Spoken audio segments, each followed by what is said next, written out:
At my promotion ceremony to lieutenant colonel, my mother stood up and screamed, "She doesn't deserve this rank. It's all bullshit."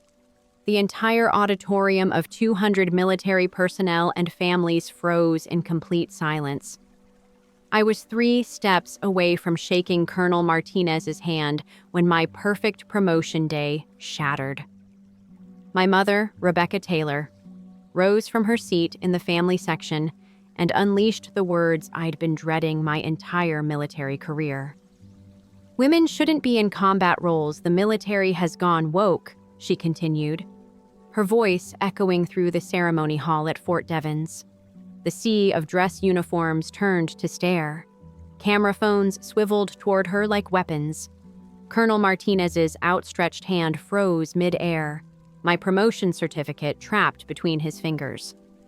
7 years of military service, 2 deployments, a master's degree in digital marketing and data analytics, and countless sacrifices had led to this lieutenant colonel promotion. Instead, 200 pairs of eyes shifted between my mother and me, watching this family drama unfold during what should have been my moment of triumph. "She's a fraud," my mother continued, pointing directly at me. "I know because I raised her. She never earned anything in her life." My legs threatened to buckle beneath my dress blues. The other officers behind me shuffled nervously. Military families in the crowd exchanged uncomfortable glances. Base security guards began moving toward my mother's row. I stood frozen between humiliation and rage. Then I saw my friend Captain Ashley Chen's horrified face in the 3rd row. Major Thompson, my former commanding officer, shook his head sadly from the officers' section. Everyone I respected was witnessing this destruction. My mother wasn't finished. Ask her about the night she came crying to me for money. Ask her how she really paid for her education. She was live streaming now, holding up her phone to capture both herself and me. The red recording light felt like a laser burning into my soul. She had always been gifted at rewriting history. In her version, I was the ungrateful daughter who abandoned my family for military glory. She never mentioned cutting me off when I enlisted at 18. She conveniently forgot the cruel words she'd spat at me when I chose military service instead of the influencer career she wanted for herself. Colonel Martinez cleared his throat into his microphone. The feedback screeched across the auditorium. "Perhaps we should continue with the ceremony," he suggested diplomatically, but his eyes found mine with genuine concern. That's when something shifted inside me. The shame I'd carried for so long began transforming into something else entirely. My mother had chosen this public stage for a reason. She wanted maximum damage, maximum humiliation. She wanted to steal this moment from me just as she'd stolen so many others. But I wasn't 18 anymore. I wasn't the scared girl who had packed her belongings in garbage bags and slept on friends' couches. I had survived 7 years of military service without her money, without her approval, without her toxic presence poisoning every achievement. I straightened my shoulders and took those 3 remaining steps toward Colonel Martinez. The crowd held its breath. My mother's voice rose again behind me, but I blocked out her words. "Congratulations, Lieutenant Colonel Taylor," Martinez whispered as he handed me my promotion certificate.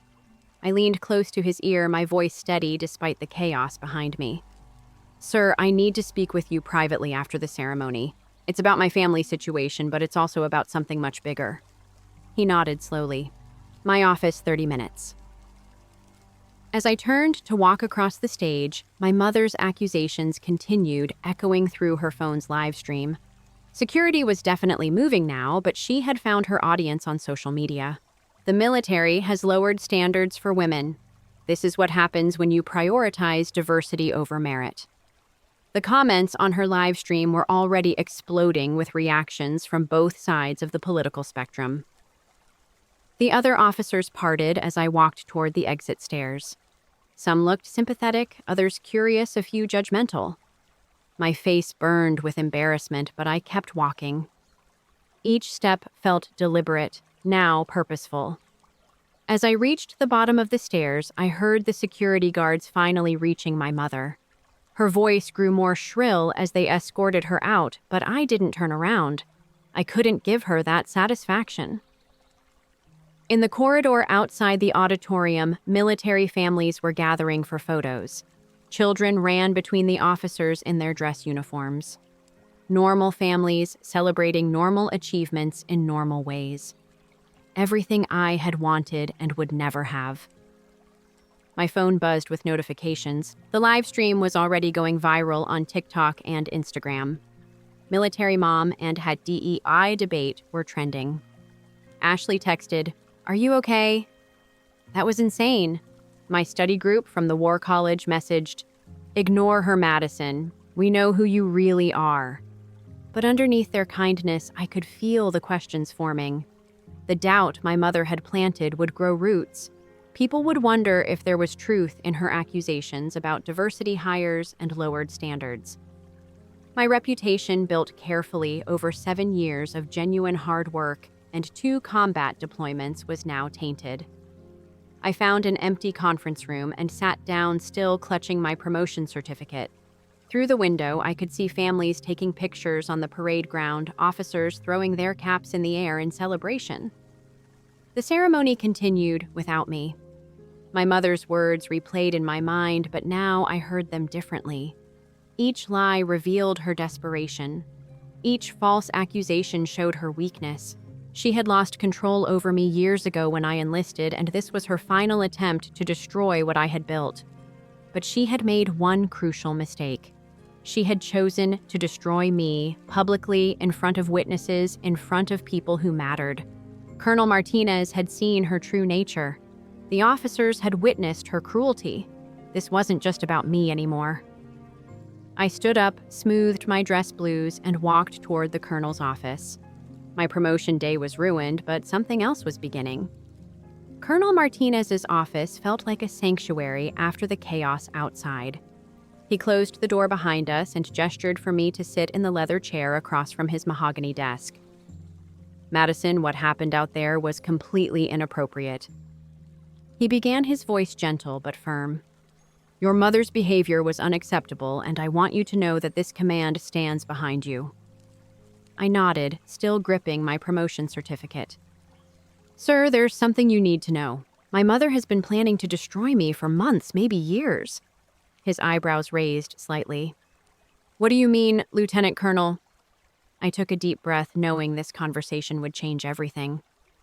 "It started 6 months ago when my GI Bill benefits were suddenly canceled. The VA said there was a problem with my account, but they couldn't explain what had happened." The memory of that day flooded back. I had been standing in line at the education office, confidently waiting to process my final semester benefits. The clerk had looked confused when she pulled up my account. "I'm sorry, Lieutenant Taylor, but it appears your GI Bill benefits have been completely exhausted. There's actually a negative balance showing fraudulent usage." What I saw made my stomach drop. Withdrawal after withdrawal dating back to my second deployment. Large amounts transferred to online education programs I'd never heard of. My carefully managed education benefits had been systematically drained while I was overseas serving my country. "I knew something was seriously wrong," I continued to Colonel Martinez. "So I used my deployment savings to hire a digital forensics expert." His expression grew more serious. "That's quite a step for a junior officer to take." Jake Rodriguez specialized in cryptocurrency fraud and military financial crimes. Within 2 weeks, Jake had uncovered a digital trail that made my blood boil. My mother hadn't just stolen money randomly. She had orchestrated a systematic theft, creating fake online education accounts and using my military credentials to access benefits. I pulled out my phone and scrolled through the evidence I had been collecting. She had been intercepting my military communications for over a year. The finance office had been sending statements to her address because she told them I was still living at home during my deployment. She had signed my name on benefit authorizations claiming I needed the money for advanced military education. The most damaging discovery came when Jake traced the money to multiple cryptocurrency wallets. My mother had been funneling my military benefits into her personal trading accounts, using my education benefits as cover for her day trading addiction. But the worst part was the identity theft, I continued. Jake found evidence on her computer where she had saved screenshots of my military documents. Colonel Martinez leaned back in his chair, clearly processing the magnitude of what I was telling him. Madison, this is criminal behavior. Have you contacted the authorities? Not yet, sir. I wanted to document everything first. I had recordings of phone calls where she mocked me for struggling financially while she was literally stealing my military benefits. One particular conversation haunted me. My mother had called me while I was deployed in Afghanistan right after I had picked up extra duty to earn money for textbooks. Still working yourself to death for pennies, I see, she had said, her voice dripping with false sympathy. Maybe if you had chosen a practical career instead of playing soldier, you wouldn't be so broke. I had bitten my tongue, not knowing that she was spending my GI Bill money on luxury handbags and cryptocurrency speculation. Jake had shown me trading account statements proving she had lost over $40,000 on failed crypto investments in the same month she told me I was financially irresponsible. I started recording every conversation after that. I told Colonel Martinez. She couldn't help herself. She kept calling to remind me how much I needed her, how I would never succeed without her support. The worst call had happened just 2 weeks before my promotion ceremony. My mother had sounded particularly pleased with herself. You know, Madison, I've been thinking about your future. Without family support, you're going to struggle when you leave the military. Maybe it's time you admitted that you need your mother's guidance. Her laughter had echoed through the phone, cold and calculating. She had no idea that Jake was sitting across from me documenting her psychological manipulation as evidence of financial abuse. I spent weeks preparing for today. I admitted to Colonel Martinez. I knew she would try something dramatic. She's always been theatrical when she wants to hurt me, but I never expected her to attack my military service. Colonel Martinez was quiet for a long moment. Madison, what you're describing is not just theft. This is a pattern of financial and emotional abuse that targets your military service specifically. I looked directly at him, my voice steady and determined. I'm going to make sure she faces consequences for what she's done, sir. Not just to me, but to prevent her from targeting other military families. The next morning, I sat in attorney Sarah Kim's office in downtown Boston, watching her review Jake Rodriguez's investigative report.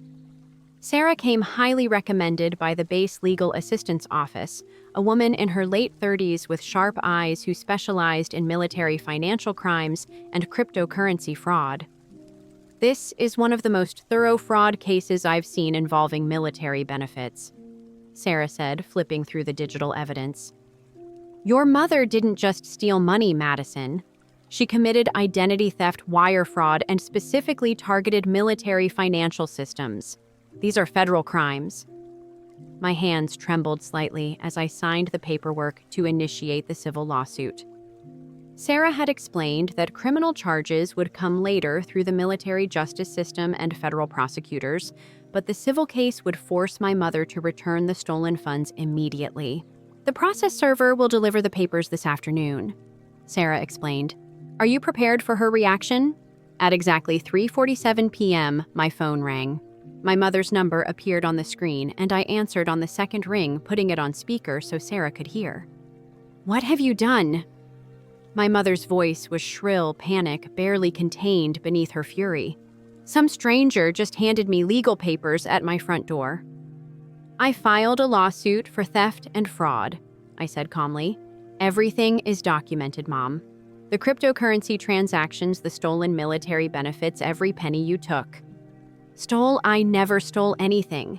That money was for your education, and you wasted it on your stupid military career. Sarah raised her eyebrows, gesturing for me to keep her talking. My mother's admissions were building our case with every word. You moved money from my cryptocurrency inheritance to trading accounts in your name, I continued. While I was deployed in Afghanistan, you were day trading with my combat pay. You can't prove any of that. And after everything I sacrificed for you, this is how you repay me. Actually, I can prove it. I have blockchain transaction records, forged documents, and recorded phone calls. Everything you've done is documented by a former Army CID investigator. The line went quiet for several seconds. When my mother spoke again, her voice had changed, becoming artificially sweet and manipulative. Honey, you're being ridiculous. We're family. We can work this out without lawyers and courts. The time for talking ended when you destroyed my promotion ceremony, I replied. You'll hear from my attorney. I hung up and immediately turned off my phone. Sarah looked impressed. That went better than expected. She essentially admitted to moving the money and tried to manipulate you into dropping the case. Within hours, news of the lawsuit began spreading through our military community. By evening, my phone was buzzing with messages from people I hadn't spoken to in years. Some offered support, others demanded explanations. The most surprising message came from Jennifer Walsh, my mother's former friend from the Officers' Wives Club. Madison, I need to tell you something about your mother's trading addiction. Can we meet for coffee? The next morning, Jennifer and I sat in a corner booth at the IHOP near base. Jennifer looked nervous, constantly glancing around as if my mother might appear. She's been lying to everyone for years, Jennifer began. About 3 years ago, she started organizing cryptocurrency trading groups among military spouses. She started borrowing money from everyone. She asked me for $5,000, claiming it was for a family emergency while you were deployed. She borrowed from other women in our spouse group, too. None of us ever got paid back. My stomach sank as Jennifer continued revealing the scope of my mother's financial deception. She had been running what amounted to a pyramid scheme among military spouses, borrowing money from one friend to pay back another while feeding her trading addiction. Last month, she showed up at my house desperate for cash, Jennifer whispered. She claimed you were in some kind of legal trouble and needed emergency money for a military lawyer. She wanted me to write a check for $8,000. That afternoon, my phone rang. It was my Aunt Patricia, my mother's younger sister, who lived near Fort Knox. Madison, honey, we need to talk. There are things about your mother you don't know, things that happened years ago with military families. Please call me back. Madison, I've been carrying this secret for 10 years. But after what happened in court today, I can't stay silent anymore. What secret, Aunt Patricia? Your mother stole from me, too. When your grandmother died, she left cryptocurrency investments for you and Dylan's education. Bitcoin she had bought in 2012, about $50,000 worth at the time, now worth over $300,000. My hands went numb. She stole my inheritance. Your mother was supposed to manage the digital wallets until you both turned 18. She convinced me it was better to consolidate everything for tax purposes. I trusted her because she seemed so knowledgeable about cryptocurrency. That evening, I drove to Dylan's apartment in Cambridge. My 20-year-old brother had been discharged from the Army after failing his physical fitness tests repeatedly. He now worked at a tech startup and lived in a small studio near MIT. I spread out copies of the financial documents Sarah had given me, watching Dylan's expression change as he processed what he was seeing. This can't be right, he said, studying a blockchain transaction showing transfers from our inheritance funds. Mom told me your crypto money ran out because you were spending it on expensive military gear and courses. Dylan, look at the dates. She was moving this money while I was deployed in Afghanistan, living in a tent and eating MREs. His face crumpled as the reality sank in. She used to call me complaining about how irresponsible you were with money. She said you kept asking her for help and she had to keep bailing you out. I never asked her for a penny after I enlisted. Dylan sat down heavily, running his hands through his hair. What about my inheritance? Did she steal from me too? I pulled out another set of documents. She moved your cryptocurrency into the same trading accounts. But Dylan, your fund was smaller to begin with because she'd been using it to cover her expenses since you were 16. The final hearing was scheduled for a crisp October morning, 6 months after my mother's breakdown. The federal courthouse was packed. Dylan sat in the front row behind me, his girlfriend Lisa holding his hand tightly. Aunt Patricia had driven down from Kentucky. My mother sat across the aisle with Mr. Blackwood looking smaller than I remembered. Her designer clothes had been replaced with a simple black dress, and her usually perfect hair hung limp around her shoulders. Judge Patricia Reeves entered exactly at 9 o'clock. We are here today for the final ruling in Taylor versus Taylor. Both parties have submitted their evidence, and the court has reviewed all forensic reports. She gestured to the witness stand where Dr. Patricia Hammond, the digital forensics expert, sat with a folder full of evidence. Dr. Hammond, please present your findings to the court. Dr. Hammond opened her folder and pulled out a series of enlarged blockchain transaction records. Your Honor, I analyzed over 60 cryptocurrency transactions and digital documents spanning 3 years. The evidence clearly shows systematic identity theft and financial fraud. She held up one of the documents, pointing to my supposed digital signature on a benefit transfer form. This signature was created by someone attempting to forge the plaintiff's digital identity. You can see the metadata inconsistencies here. My mother shifted uncomfortably in her seat. Furthermore, Dr. Hammond continued, I found evidence on the defendant's computer showing she had saved screenshots of the plaintiff's military ID social security number and cryptocurrency wallet information. This demonstrates premeditation and intent to defraud. Judge Reeves studied the evidence carefully. Dr. Hammond, in your professional opinion, is there any possibility these transactions were legitimate? None whatsoever, Your Honor. The defendant systematically stole her daughter's military benefits and cryptocurrency inheritance through identity theft and fraudulent access to federal systems. This was deliberate fraud targeting a deployed service member. Judge Reeves turned to address the courtroom directly. The evidence in this case is overwhelming. Mrs. Taylor systematically stole from her daughter's military benefits and cryptocurrency inheritance through identity theft, wire fraud, and abuse of federal systems. She violated not only federal law, but the fundamental trust between parent and child, specifically targeting her daughter during military deployment. She paused, her eyes moving between my mother and me. This court finds that the defendant unlawfully transferred $180,000 from cryptocurrency inheritance accounts and $165,000 in military benefits and combat pay. Additionally, the evidence shows she concealed inheritance funds totaling $120,000 that were specifically designated for both children's education. My mother made a sound somewhere between a gasp and a sob. Dylan reached over and squeezed my shoulder. Mrs. Taylor. Judge Reeves continued, her voice stern. Your actions represent a betrayal of the most basic parental responsibilities made worse by your targeting of a deployed service member. You stole from your own daughter while she was serving her country in combat zones. She lifted her gavel. Therefore, this court orders you to repay the full amount of $465,000 plus punitive damages of $285,000 plus interest and legal fees. The total judgment is $750,000. The gavel fell with a sharp crack that echoed through the silent courtroom. My mother's composure finally shattered completely. She doubled over in her chair, sobbing uncontrollably, while Mr. Blackwood tried unsuccessfully to calm her. I felt Dylan's hand tighten on my shoulder, but I couldn't take my eyes off my mother. I had imagined this moment for months, but I felt no satisfaction, no sense of victory.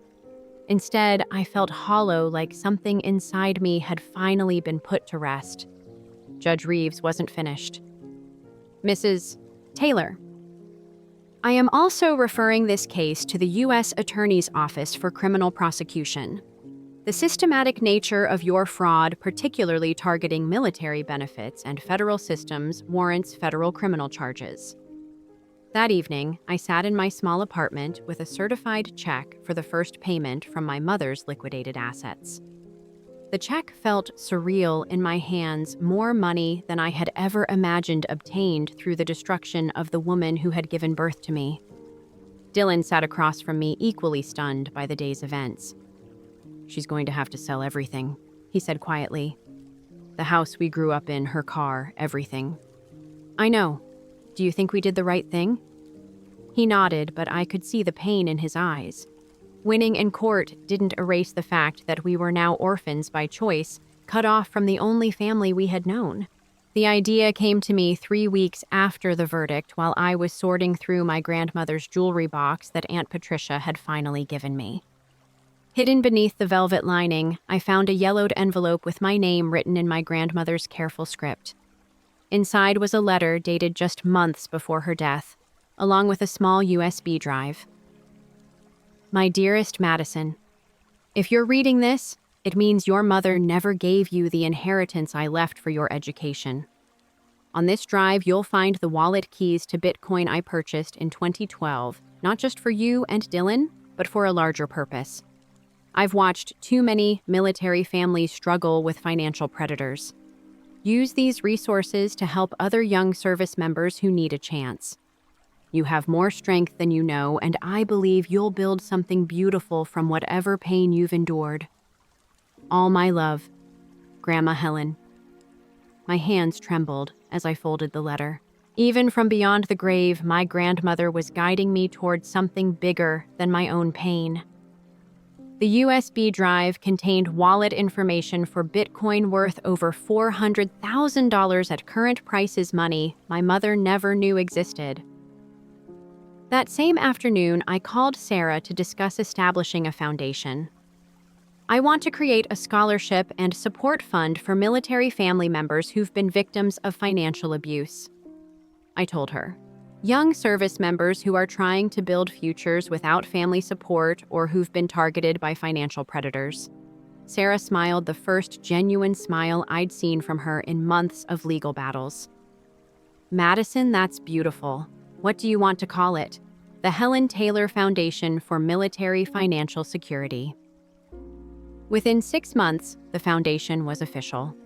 I had invested most of the settlement money and my grandmother's hidden Bitcoin into an endowment that would provide support indefinitely. The first recipients would receive $25,000 toward education or debt relief, with smaller amounts going to 6 additional military families each year. But the foundation offered more than money. We provided financial literacy courses specifically designed for military families, legal assistance for victims of financial fraud, and a mentorship program connecting young service members with successful veterans. My new life took shape slowly. I bought a small house in Westfield with a front porch and a backyard perfect for a garden. I adopted a 3-year-old golden retriever mix named Honey from the local shelter. For the first time in years, my house felt truly alive. The first scholarship ceremony was held at the community college near Fort Devens. 7 military family members sat in the front row, each with their own story of financial abuse or family rejection. Maria, the primary recipient, was 25 and studying nursing after her husband drained their joint accounts during his deployment. As I stood behind the podium looking at these brave people who had chosen education over surrender, I felt my grandmother's presence strongly. Financial abuse isn't just about money. I began, my voice steady despite the emotion I felt. It's about someone trying to control your future, trying to convince you that you're not worthy of investment. Each of you has already proven them wrong by being here today. Maria wiped tears from her eyes. 2 of the other recipients held hands, supporting each other, as they had probably learned to do when family support wasn't available. This scholarship comes with one requirement. When you're established in your careers, when you're stable and successful, find another military family member who needs a chance and help them. That's how we build something lasting from temporary pain. 6 months later, my mother was sentenced to 12 years in federal prison. The judge cited the particularly egregious nature of financial crimes targeting deployed military personnel in his sentencing decision. I didn't attend the hearing, but Dylan did. "She asked me to tell you she was sorry," he said quietly. "What did you tell her? That sorry doesn't give you back the years of pain or the trust or the family we could have been." The foundation continued to grow. By the end of our 2nd year, we had helped 35 military families escape financial abuse situations. We had lobbied for stronger protections for deployed service members' financial accounts. We had created educational programs that were now standard at military financial readiness training. Most importantly, we had built a community. Recipients stayed connected, supporting each other through challenges and celebrating successes. The foundation had become more than a scholarship program. It was a family for people who had lost theirs. Standing in my backyard on a quiet Sunday morning, watching honey chase butterflies among my grandmother's roses, I realized I had accomplished something my mother never could. I had built something that would outlast me, something that made the world a little bit better, something that honored the people who had believed in me when I couldn't believe in myself. I thought about my mother, sometimes sitting in her federal prison cell, finally facing the consequences of her choices. I felt no satisfaction in her punishment, but I felt peace knowing that other families were safer because of our work. My phone buzzed with a notification from the Foundation app.